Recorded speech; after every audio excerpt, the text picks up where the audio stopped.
धारा 1 मंदोदरी 1 परिचय।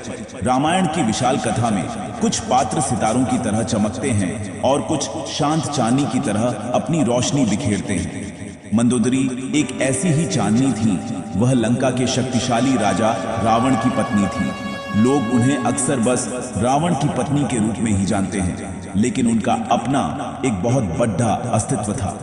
वह केवल एक रानी नहीं थी, बल्कि ज्ञान, विवेक और धर्म का प्रतीक थी। मंदोदरी असुरों के महान शिल्पकार मय दानव की पुत्री थी। उन्हें अपने पिता से अद्भुत बुद्धि और गहरी समझ विरासत में मिली थी। उनकी सुंदरता की चर्चा तीनों लोकों में होती थी, पर उनकी असली सुंदरता उनके मन में थी, जो हमेशा धर्म के पथ पर चलता था। लंका के वैभव और ऐश्वर्य के बीच रहते हुए भी मंदोदरी ने कभी अपने मूल्यों को नहीं भुलाया। वह जानती थी कि रावण एक महान योद्धा और शिव का परम भक्त है, लेकिन वह उसके अहंकार और अधर्म के रास्ते से भी परिचित थी। एक पत्नी के रूप में उन्होंने हमेशा अपना कर्तव्य निभाया। उन्होंने रावण को प्रेम और सम्मान दिया, लेकिन जब भी रावण ने धर्म की सीमा लांघी, मंदोदरी ने उसे सच का आईना दिखाने में कोई कसर नहीं छोड़ी। वह लंका की महारानी थी, लेकिन उनका हृदय एक ऐसी साध्वी का था जो हमेशा न्याय और सत्य के लिए धड़धकता था। उनका जीवन हमें सिखाता है कि आप कहाँ रहते हैं यह महत्वपूर्ण नहीं है, बल्कि आप कैसे जीते हैं यह महत्वपूर्ण है। मंदोदरी का चरित्र हमें यह भी दिखाता है कि अच्छाई और बुराई के बीच चुनना कितना कठिन हो सकता है, खासकर जब बुराई करने वाला आपका अपना प्रिय हो। उनके लिए रावण केवल एक राजा नहीं, बल्कि उनका पति था, उनके बच्चों का पिता था। फिर भी उन्होंने अपने व्यक्तिगत संबंधों को धर्म के मार्ग में बाधा नहीं बनने दिया। वह जानती थी कि अधर्म का अंत हमेशा विनाशकारी होता है। उनकी बुद्धिमत्ता केवल शास्त्रों के ज्ञान तक सीमित नहीं थी, बल्कि वह जीवन के सत्य को समझती थी। वह भविष्य को देख सकती थी, न किसी जादू से, बल्कि अपने विवेक और अनुभव से। उनकी कहानी हमें यह समझने में मदद करती है कि महल में रहकर भी कोई सन्यासी की तरह सोच सकता है। सोने की लंका में रहकर भी मंदोदरी का मन सोने के मोह से मुक्त था। वह जानती थी कि सच्ची संपत्ति धन दौलत नहीं, बल्कि धर्म, करुणा और सत्य है। रावण जहां शक्ति और अहंकार का प्रतीक था, वहीं मंदोदरी नम्रता और ज्ञान का सागर थी। उनका जीवन एक ऐसा दिया था जो घोर अंधकार में भी जलता रहा, यह उम्मीद करते हुए कि शायद उसकी रोशनी किसी को सही रास्ता दिखा दे। मंदोदरी का परिचय रामायण की एक ऐसी गहराई को खोलता है जिसे अक्सर लोग नजरअंदाज कर देते हैं। धारा 2 सीता हरण और मंदोदरी की चेतावनी। रामायण की कहानी में सबसे बड़ा मुद्दा तब आया जब रावण ने माता सीता का हरण किया। यह केवल एक स्त्री का अपहरण नहीं था, बल्कि यह धर्म और मर्यादा पर एक बहुत बड़ा प्रहार था। जब रावण सीता को लेकर लंका पहुंचा, तो पूरी लंका में उत्सव का माहौल था। हर कोई अपने राजा की शक्ति पर गर्व कर रहा था, लेकिन उस उत्सव के शोर में एक आवाज थी जो चिंता और भय से भरी थी। वह आवाज मंदोदरी की थी। उन्होंने जैसे ही सीता को देखा, वह समझ गई कि रावण ने केवल एक स्त्री का हरण नहीं किया है, बल्कि लंका के विनाश को निमंत्रण दिया है। सीता का पवित्र तेज और उनकी आंखों में पीढ़ा देखकर मंदोदरी का दिल कांप उठा। एक पल के लिए भी मंदोदरी ने रावण के इस कार्य का समर्थन नहीं किया। उन्होंने रावण के पास जाकर उसे समझाने की पूरी कोशिश की। उन्होंने हाथ जोड़कर कहा, स्वामी, आपने यह क्या कर दिया? यह कोई साधारण स्त्री नहीं है। पराई स्त्री का हरण करना महापाप है। आपने अपने कुल, अपनी प्रतिष्ठा और अपने तपोबल सब कुछ दांव पर लगा दिया है। मंदोदरी ने रावण को याद दिलाया कि वह एक महान राजा और विद्वान पंडित है, और ऐसा अधर्म उसे शोभा नहीं देता। उन्होंने रावण से अनुरोध किया कि वह सम्मान के साथ सीता को श्री राम को लौटा दे और उनसे क्षमा मांग ले। मंदोदरी की आंखों में आंसू थे, लेकिन उनकी आवाज में धर्म का बल था। मंदोदरी ने रावण को सिर्फ नैतिक ज्ञान ही नहीं दिया, बल्कि उन्होंने उसे भविष्य में होने वाले भयानक परिणामों के बारे में भी चेतावनी दी। उन्होंने कहा, जिस राम ने अकेले ही खरदूषण और उनकी विशाल सेना का नाश कर दिया, वह कोई साधारण मनुष्य नहीं हो सकता, वह निश्चित ही कोई दिव्य शक्ति है। उनसे शत्रुता करके हम अपना ही विनाश करेंगे। मंदोदरी ने रावण को बताया कि सीता का सतीत्व एक ऐसी अग्नि है जो पूरी लंका को जलाकर राख कर देगी। उनकी बातें किसी डरपोक पत्नी की नहीं, बल्कि एक बुद्धिमान सलाहकार की थी जो अपने राज्य और अपने पति को बचाना चाहती थी। लेकिन अहंकार में डूबे रावण ने मंदोदरी की एक न सुनी। उसे अपनी शक्ति पर इतना घमंड था कि उसे लगा कि उसे कोई नहीं हरा सकता। उसने मंदोदरी की बातों का उपहास किया और कहा कि वह एक स्त्री है और राजकाज की बातें नहीं समझ सकती। रावण का यह अहंकार ही उसके पतन का कारण बना।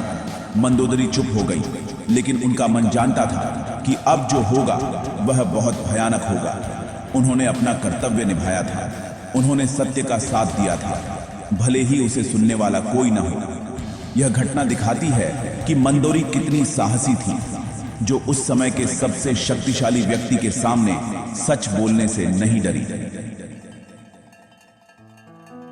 धारा 3, युद्ध की विभीषिका और मंदोदरी का धर्म संकट। जब श्री राम अपनी वानर सेना के साथ समुद्र पार करके लंका पहुंचे तो युद्ध अवश्यम भावी हो गया।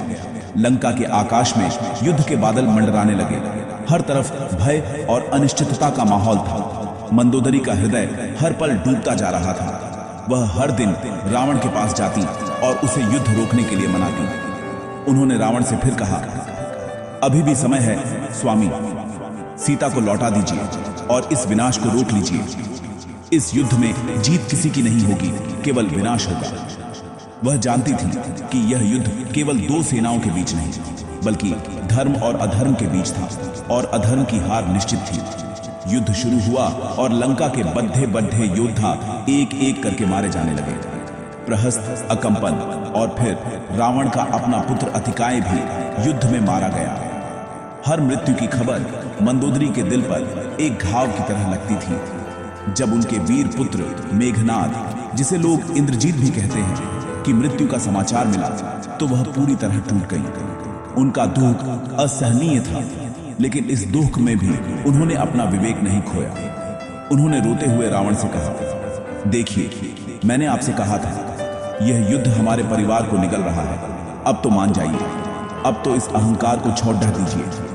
उनकी हर विनती, हर आंसू रावण के अहंकार की चट्टान से टकराकर वापस आ जाता था।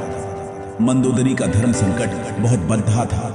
एक तरफ उनका पतिव्रता धर्म था, जो उन्हें अपने पति के साथ खद्दे रहने को कहता था। दूसरी तरफ उनका मानवता और विवेक का धर्म था, जो उन्हें बता रहा था कि उनका पति गलत रास्ते पर है।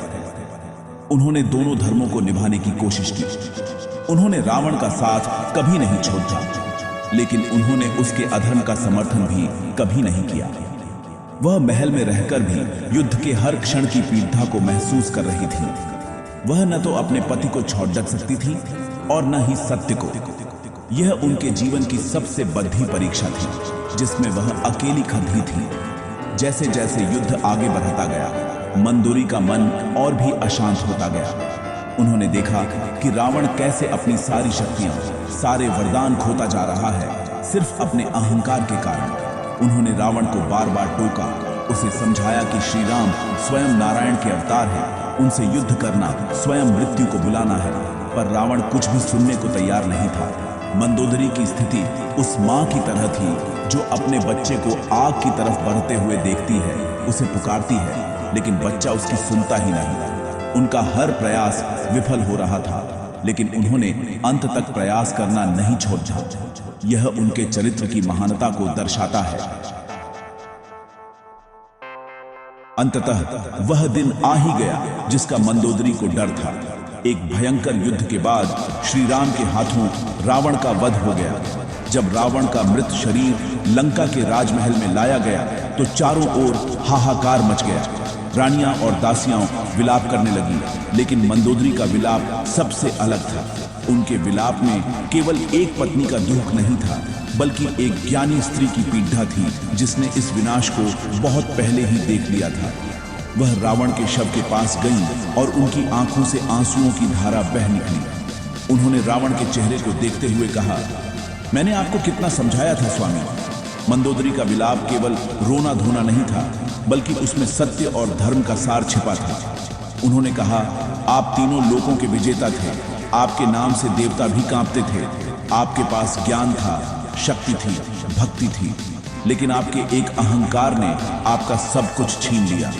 एक पराई स्त्री पर बुरी नजर डालने का पाप इतना बढ़ा था कि आपकी सारी अच्छाइयां उसके नीचे दब गईं। उनके शब्दों में गुस्सा नहीं, बल्कि एक गहरा दुख और अफसोस था। वह इस बात पर विलाप कर रही थी कि इतना शक्तिशाली और ज्ञानी व्यक्ति कैसे अपने ही अहंकार की अग्नि में जलकर भस्म हो गया। मंदोदरी ने रावण के शव को संबोधित करते हुए न्याय, धर्म और विवेक की बातें कही। उन्होंने कहा, श्री राम ने आपको नहीं मारा, आपको आपके ही कर्मों ने मारा है। सीता का सतीत्व और एक पतिव्रता का श्राप आपको ले डूबा। उन्होंने स्वीकार किया कि श्री राम धर्म के पक्ष में थे और उनकी जीत न्याय की जीत थी। उस गहन दुख की घड़ी में भी उन्होंने सत्य को स्वीकार करने का साहस दिखाया। उन्होंने श्री राम को दोष नहीं दिया, बल्कि अपने पति के अधर्म को उसके पतन का कारण माना। यह मंदोदरी के चरित्र की सबसे बड़ी ऊंचाई थी, जहां वह व्यक्तिगत दुख से ऊपर उठकर धर्म और सत्य को देख पा रही थी। उनका विलाप सुनकर वहां खड़ी रहे सभी लोग स्तब्ध रह गए।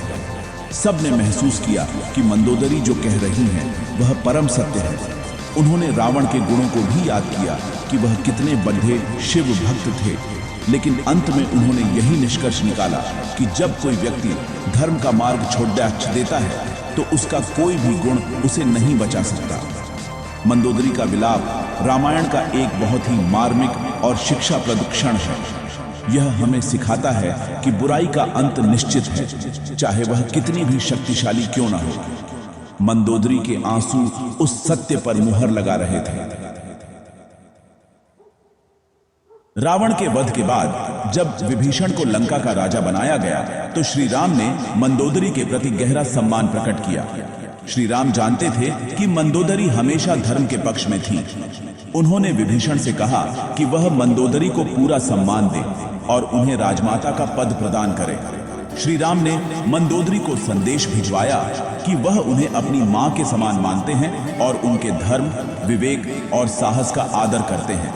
यह एक बहुत बड़ी बात थी। विजेता पक्ष का नायक पराजित पक्ष की रानी को इतना सम्मान दे रहा था। यह मंदोदरी के चरित्र की जीत थी, उनके धर्म की जीत थी। श्री राम द्वारा मंदोदरी का सम्मान किया जाना यह दर्शाता है कि सत्य और धर्म का पालन करने वाले का आदर शत्रु भी करते हैं। मंदोदरी ने भले ही अपने पति और पुत्रों को खो दिया हो, लेकिन उन्होंने अपना धर्म नहीं खोया था और अंत में यही उनकी सबसे बड़ी संपत्ति साबित हुई। उन्होंने यह साबित कर दिया कि एक व्यक्ति की असली पहचान उसके कर्मों से होती है, न कि उसके परिवार या पद से। वह रावण की पत्नी थी, लेकिन इतिहास ने उन्हें उनके अपने धर्म और विवेक के लिए याद रखा। विभीषण ने श्री राम की आज्ञा का पालन किया और मंदोदरी को लंका में सर्वोच्च सम्मान दिया। मंदोदरी की कहानी हमें एक बहुत महत्वपूर्ण शिक्षा देती है। यह हमें सिखाती है कि सच बोलना और धर्म के रास्ते पर चलना सबसे बड़ा साहस है, खासकर तब जब आपके आसपास सभी लोग गलत रास्ते पर जा रहे हों। मंदोदरी अकेली थी, लेकिन वह डरी नहीं। उन्होंने अपनी आवाज उठाई, भले ही उसे अनसुना कर दिया गया। उनकी विरासत यह नहीं है कि वह एक महान राजा की पत्नी थी, बल्कि यह है कि वह एक ऐसी महिला थी जिन्होंने अधर्म के सामने सिर नहीं झुकाया। वह हमें याद दिलाती हैं कि हमें हमेशा अपने विवेक की आवाज सुननी चाहिए। अंत में मंदोदरी का चरित्र हमें सिखाता है कि परिवार के प्रति प्रेम और धर्म के प्रति कर्तव्य के बीच संतुलन बनाना संभव है। उन्होंने अपने पति को प्रेम किया, लेकिन उसके पापों का समर्थन नहीं किया। उन्होंने अपने परिवार को बचाने की पूरी कोशिश की, लेकिन जब विनाश हो गया तो उन्होंने सत्य को स्वीकार किया। मंदोदरी पंच कन्याओं में से एक मानी जाती है, जिनका नाम लेने मात्र से पाप नष्ट हो जाते हैं। यह सम्मान उन्हें उनके अटल धर्म और पवित्रता के कारण ही मिला है। उनकी कहानी आज भी प्रासंगिक है और हमें हमेशा सही रास्ते पर चलने की प्रेरणा देती है।